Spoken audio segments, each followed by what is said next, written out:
নমস্কার বন্ধুরা, নির্বাচন কমিশনের পক্ষ থেকে একটি নির্দেশিকা জারি করেছে ভোটার কার্ড নিয়ে। ভারতের নাগরিকতা প্রমাণের জন্য স্বঘোষণাপত্র দিতে হবে ভারতীয় প্রত্যেক নাগরিককে। অর্থাৎ আপনি যে ভারতের নাগরিক তা প্রমাণ করার জন্য আপনাদেরকে নথি জমা করতে হবে। তবে 3টি সালের কথা বলা হয়েছে। এই সালের আগে পরে জন্ম হলে কি কি ডকুমেন্টস লাগবে তো আপনারা সমস্ত কিছুই জানতে পারবেন।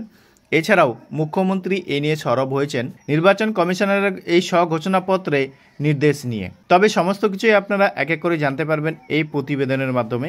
ভিডিওটা প্রথম থেকে শেষ পর্যন্ত দেখুন, তাহলে সমস্ত কিছুই আপনারা বুঝতে পারবেন।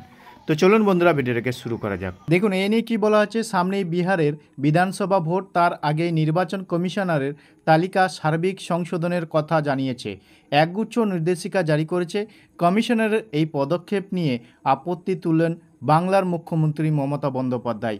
তার দাবি বিহার বাহানা, কমিশনের আসল নিশানা বাংলা। তো দেখতে পাচ্ছেন সামনেই কিন্তু বিহারে বিধানসভা ভোট রয়েছে। তার আগেই নির্বাচন কমিশনের ভোটার তালিকার সার্বিক সংশোধনের কথা জানিয়েছে এবং একগুচ্ছ নির্দেশিকাও জারি করেছে। কমিশনের এই পদক্ষেপ নিয়ে কিন্তু মুখ্যমন্ত্রী সরব হয়েছেন। তো প্রথমেই আপনারা জানতে পারবেন নির্বাচন কমিশনারের কী সার্বিক সংশোধন করেছে এবং সে নিয়ে মুখ্যমন্ত্রী কি বলেছে, সমস্ত কিছুই কিন্তু আপনারা দেখতে পাবেন।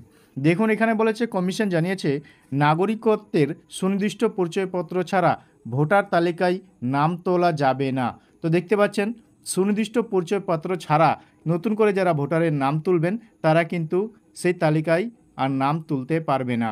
এছাড়াও 2023 সালের ভোটার তালিকায় যাদের নাম ছিল না তাদের জন্মস্থানের প্রমাণ্য নথি জমা করতে হবে। তো দেখতে পাচ্ছেন 2003 সালে ভোটার তালিকায় যাদের নাম ছিল না তাদের জন্মস্থানের প্রমাণ্য নথি কিন্তু জমা করতে হবে। শুধু তাই নয়, সকলকে ভারতের নাগরিকত্বের সেলফ অ্যাটাস্টেড ডিক্লারেশন জমা দিতে হবে বলেও জানান কমিশন। তো দেখতে পাচ্ছেন এখানে সকলকে ভারতের নাগরিকত্বে, অর্থাৎ বর্তমানে কিন্তু বিহারে শুরু হয়েছে, পরবর্তীতে কিন্তু সব রাজ্যে শুরু হতে পারে। এখানে দেখুন বলা হচ্ছে সকলকে ভারতের নাগরিকত্বের সেলফ অ্যাটাস্টেড ডিক্লারেশন জমা দিতে হতে পারে বলে জানিয়েছেন কমিশন। পাশাপাশি কমিশনারের নির্দেশ অনুযায়ী 1987 সালের 1 জুলাইয়ের আগে যারা জন্মগ্রহণ করেছেন সেই ভোটারদের জন্ম তারিখ ও জন্মস্থানের প্রমাণ্য নথি দাখিল করতে হবে। তো দেখতে পাচ্ছেন কমিশনের নির্দেশে কি বলা হয়েছে, 1987 সালের 1 জুলাইয়ের আগে যারা জন্মগ্রহণ করেছেন সেই ভোটারদের জন্ম তারিখ এবং জন্মস্থানের প্রমাণ্য নথি দাখিল করতে হবে। সেক্ষেত্রেও ভোটারদের জন্মের শংসাপত্র, পাসপোর্টের মতো নথি প্রমাণ হিসাবে জমা দিতে পারবেন। দেখতে পাচ্ছেন 1987 সালে 1 জুলাইয়ের আগে যারা জন্মগ্রহণ করেছেন তাদের জন্য কী কী ডকুমেন্টস লাগছে।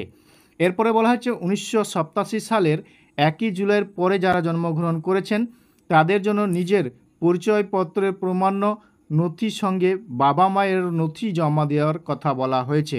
তো দেখতে পাচ্ছেন যারা 1987 সালের 1 জুলাইয়ের পরে যারা জন্মগ্রহণ করেছেন তাদের জন্য নিজের যে পরিচয়পত্র প্রমাণ্য নথির সঙ্গে বাবা মায়েরও নথি জমা দেওয়ার কথা বলা হয়েছে। তো দেখতে পাচ্ছেন উপর দিকে 1987 সালে 1 জুলাইয়ের আগে যারা জন্মগ্রহণ করেছেন তাদের জন্য কিন্তু লাগছে জন্মের প্রমাণপত্র বা বাসস্থানের প্রমাণপত্র, এবং 1987 সালের যে 1 জুলাইয়ের পরে যারা জন্মগ্রহণ করেছেন তাদের জন্মের প্রমাণপত্র কিংবা বাসস্থানের প্রমাণপত্র, তার সঙ্গে বাবা ও মায়ের প্রমাণ্য নথি কিন্তু জমা দেওয়ার কথা বলা হয়েছে। তারপরে বলেছে আর 2004 সালের 2 ডিসেম্বরের পরে জন্মগ্রহণকারীদের ক্ষেত্রেও একই নিয়ম। তো দেখতে পাচ্ছেন উপরের ক্ষেত্রে যেগুলো নিয়ম রয়েছে সেগুলো যারা 2004 সালের 2 ডিসেম্বরের পরে যারা জন্মগ্রহণ করেছেন তাদের জন্য কিন্তু একই নিয়ম রয়েছে। এটি কিন্তু নির্বাচন কমিশনের এই নিয়ম। এরপরে বলা আছে কমিশন এই নিয়ম নিয়ে আপত্তি তুললেন মমতা। দেখতে পাচ্ছেন কমিশনের যে নিয়ম তৈরি করেছেন সেই নিয়ম নিয়ে কিন্তু আপত্তি তুলেছেন। তার দাবি বিহারের নাম করেই কমিশন বাংলাকে নিশানা করতে চায়, কারণ বিহারের সরকার বিজেপি, সেখানে কিছু করবে না। ওরা আসলে বাংলা এবং পরিযায়ী শ্রমিকদের নিশানা করছে। বিজেপি যা বলছে কমিশন তাই করছে। ওরা আসলে ভয় পেয়েছে মুখ্যমন্ত্রীর কথাই। রাজনৈতিক দলগুলির সঙ্গে কথা না বলে নির্বাচন কমিশন কখনোই এটা করতে পারে না। আমাদের গণতান্ত্রিক দেশ, এখানে যুক্তরাষ্ট্রীয় শাসন ব্যবস্থা রয়েছে। এখানে রাজনৈতিক দল বা নির্বাচিত সরকার কখনোই কৃতদাস নয়। নাম না করে কমিশনকে বিজেপির প্রচার বলেও কটাক্ষ করেন বাংলার মুখ্যমন্ত্রী। তারপরে বলেছে দলীয় বুথ স্তরের এজেন্টদের তথ্য চেয়ে কমিশনের চিঠি নিয়ে আপত্তি তোলেন মমতা। তৃণমূলের সর্বময়ী নেত্রীর প্রশ্ন, কেন আমি আমাদের দলের বুথ স্তরের এজেন্টদের তথ্য দেব? আমি কেন তার গোপনীয়তা জানাবো? একই সঙ্গে সমস্ত রাজনৈতিক দলকে আহ্বান করেছেন একজোট হয়ে এ বিষয়ে আপত্তি জানাতে। মমতার কথায় এটা মারাত্মক। তার দাবি, 1987 সালের আগে যারা জন্মগ্রহণ করেছেন তারা ভারতীয় নাগরিক নয়। 1947 সালে ভারত স্বাধীন হয়েছে। কেন 1987 থেকে 2004 সালের মধ্যকার সময়কে নিশানা করা হচ্ছে তা বুঝতে পারছি না। মমতার প্রশ্ন, তরুণ প্রজন্ম যাতে ভোট দিতে না পারে সেই কারণেই কি এই নিয়ম? গরিবেরা কিভাবে বাবা মায়ের সংশয়পত্র পাবেন? এটা কি এনআরসি? এইভাবেই এনআরসি চালু করার চেষ্টা হচ্ছে কি? কি উদ্দেশ্য তাদের তা পরিষ্কার করে জানাক। এটা কি হচ্ছে দেশে? আমি কমিশনকে অনুরোধ করব নির্দিষ্ট গাইডলাইন মেনে ভোটার তালিকার সংশোধন করুক, যাতে কোনো ভোটারের নাম বাদ না পড়ে। আমাদের তাতে আপত্তি নেই। মমতার অভিযোগ, রাজ্যের বাইরের লোক দিয়ে ভোটার তালিকায় ভর্তি করার চেষ্টা চলছে। কমিশন কখনোই বলতে পারে না আবার নতুন করে ভোটার তালিকা তৈরি করবে। কমিশনের সিদ্ধান্ত নিয়ে মমতা বলেন এতে অনেক ঘাপলা আছে, দুর্নীতি রয়েছে। তৃণমূল দলীয়ভাবে কমিশনের এই সিদ্ধান্ত নিয়ে অবস্থান জানাবে বলে জানান মমতা। একই সঙ্গে এই নিয়ে ভবিষ্যতে তৃণমূল আন্দোলনের পথে হাঁটতে পারে বলে জানিয়ে রাখলেন তিনি। তো দেখতে পাচ্ছেন কমিশন যে নিয়মটি শুরু করেছে সে নিয়ে কিন্তু সরব হয়েছেন মুখ্যমন্ত্রী। তবে এ বিষয়ে মুখ্যমন্ত্রী আরও কি জানিয়েছেন দেখুন। ইলেকশন কমিশন থেকে দুটো লেটার আমাদের কাছে তো এসছে, না চাই অন্য পলিটিক্যাল পার্টির কাছেও ডেফিনেটলি যাবে বলে আমি আশা করি। পাকাগুলো বন্ধ করার মতো কাগজ উঠে যাচ্ছে। যদিও এটা বিহারকে কেন্দ্র করে এটা দিয়েছে, কিন্তু it will be applicable for all through out the country, সেটাও বলে দিয়েছে। আমাদের যেটা দেখছি খুব আপত্তিজনক, ডিক্লারেশন ফর্ম করেছে একটা ভোটার লিস্টের নাম তুলতে গেলে। সেটা কি? দেখুন, আই এম অ্যাবভ 18 ইয়ার্স, সেটা তো ঠিক আছে, সবাই আমরা জানি 18 বছরের ভোটাধিকার, সেটা নিয়ে আমার কোনো কোয়েশ্চেন নেই। কোয়েশ্চেনটা হচ্ছে বলছে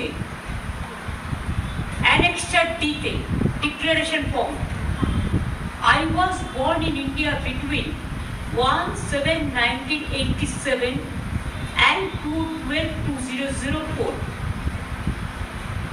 মানে 1947 সাল থেকে কোনো কাউন্ট হবে না।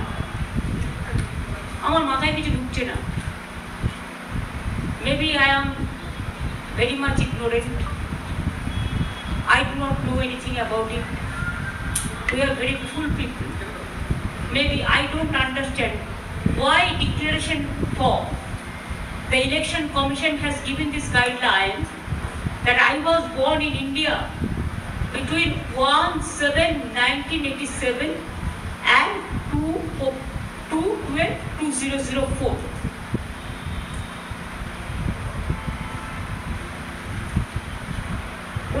সালের আগে যারা জন্মেছে তাদের হবে না, 1987 সালের পরে। 1987 সালের আগে থেকে between 87, তো আমাদের অভিষেকিত জন্মেছে 87 এর নভেম্বরে। মজাটা দেখুন, so far I know 7 November, কারণ কালী পুজোর সময় আমরা দেখি সেটা। তাতে বলছে ডকুমেন্ট যেগুলো দিতে হবে, provide any document for father from the list given below establishing date of birth and or place of birth. Provide any document for mother